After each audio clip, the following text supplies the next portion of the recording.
আপনি কান্দেন না বাবা, আপনি কান্দেন না, দোয়া করেন, আসিয়ার জন্য দোয়া করেন।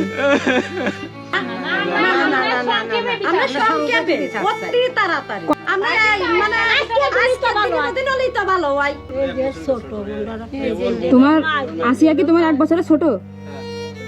আরে আসিয়ার সঙ্গে সেদিন কি হয়েছিল তার চূড়ান্ত বর্ণনা দিয়েছে তার বড় বোন। যেহেতু ছোট বোনকে পাশে নিয়ে একই ঘরে তিনি ঘুমিয়েছিলেন, অর্থাৎ তার পাশে থেকে ছোট বোনকে তুলে নিয়ে গিয়ে এই নির্মম নির্যাতন করা হয়েছে, অথচ একই ঘরে থেকেও তিনি কিছু টের পাননি। যে বিষয়টি নানা প্রশ্নের সম্মুখীন করেছে আসিয়ার বড় বোনকে। গ্রামের সহজ সরল মেয়ে আসিয়ার বড় বোন, তাই তো সেভাবে গুছিয়ে কথা বলতে না পারায় তার কথাবার্তায় সন্দেহ প্রকাশ করছে অনেকে। এই গলায় এরকম কেটে দিয়েছে আসিয়ার, তুমি দেখেছো?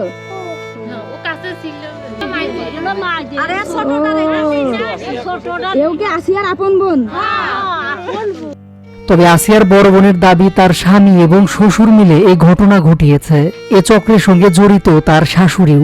পরিকল্পিতভাবে সবকিছু সাজিয়ে গুছিয়ে ছোট বোনের সঙ্গে এমন ঘটনা ঘটিয়েছে।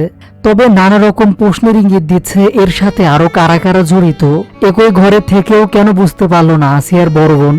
ঘটনার দিন আসিয়ার বড় বোন তার স্বামীকে নিয়ে খাটে শুয়েছিলেন। একই ঘরে তখন আসিয়া নিচের ফ্লোরে শুয়েছিল। আসিয়ার বড় বোনের ভাষ্য অনুযায়ী তার স্বামী সজীব হোসেনও জড়িত এই কাণ্ডে। এমনকি সে নিজে দরজা খুলে দিয়ে তার বাবাকে ঘরে ঢুকতে সাহায্য করে। আসিয়া তোমার ছোট? এই তো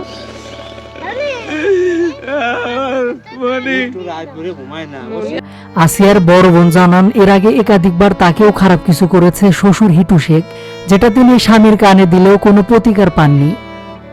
এদিকে এমন জঘন্য কাণ্ডে সবাই আসামিদের সর্বোচ্চ শাস্তি চান। এ বিষয়ে কথা বলেছে আসিয়ার আপন খালা এবং ফুপুরা। তবে এখনো কান্না থামানো যাচ্ছে না আসিয়ার পিতার।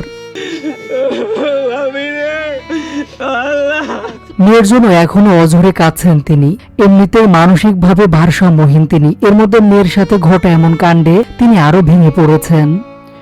অন্যদিকে আসিয়ার বড় বোনের দাদি শাশুড়ি তিনি বলেন তার সন্তান হিটু মেয়ে অপরাধী। এই অপরাধের জন্য শাস্তি চান তিনি নিজেও। কেননা 7 বছরের শিশুটির সাথে এমন অমানবিক নির্যাতন তিনি নিজেও মানতে পারছেন না। তাই তো নিজের সন্তান এবং নাতির শাস্তি চান।